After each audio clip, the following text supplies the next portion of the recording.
So what questions should a buyer ask when we're hiring them? And what questions do most buyers ask? So the next slide is, what questions do most buyers ask? Most buyers ask really minimal questions. They don't ask many questions.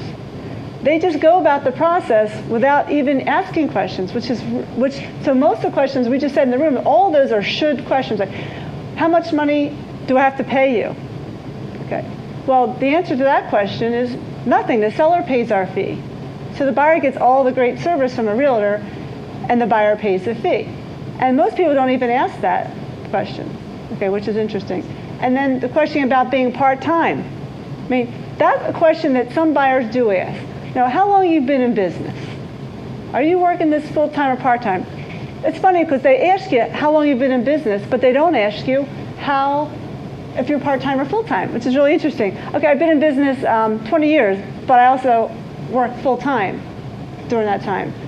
So we don't get asked the second question, but we get asked the first question. So okay, how about the question about, other question, what else the question you just asked? You asked about the, how long you've been in business, and then how many homes have you sold? That was another question. People ask, well, how many homes have you sold? That's a good question. But the other area would be the question that you ask, like, what area do you specialize in? Have you sold homes where I'm at? Where I want to move to? Do you know what's going on with the neighborhood where you're at? So all those questions are good. But most importantly is knowing the questions before you go into it. And a question you should ask that many people don't is, if I sign a listing or a buyer contract, whatever, with you, do I have to, how long does it have to be for? Can I get out at any time? And that's a great question that you should know, because most buyer contracts that realtors make you sign or have you sign, because it's by law, you have to sign something for us to represent you. They make them like 6 months, and they don't give them any out.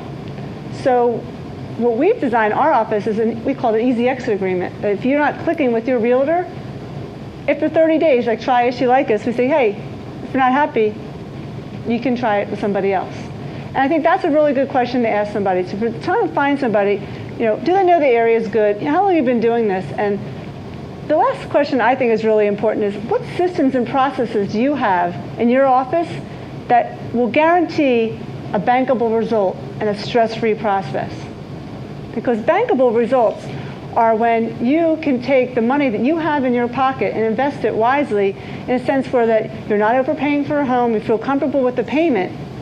At the same time, you have equity that you're building. Okay, because sometimes people come to our office and they want all this, but they can afford this. So they have to come up with this. But that's okay. But there's some people who go out and look for this, they overstretch, buy that, and then a year later, they're calling us like, we can't afford this anymore. We overstepped our boundary. And that's where you don't want that person to be.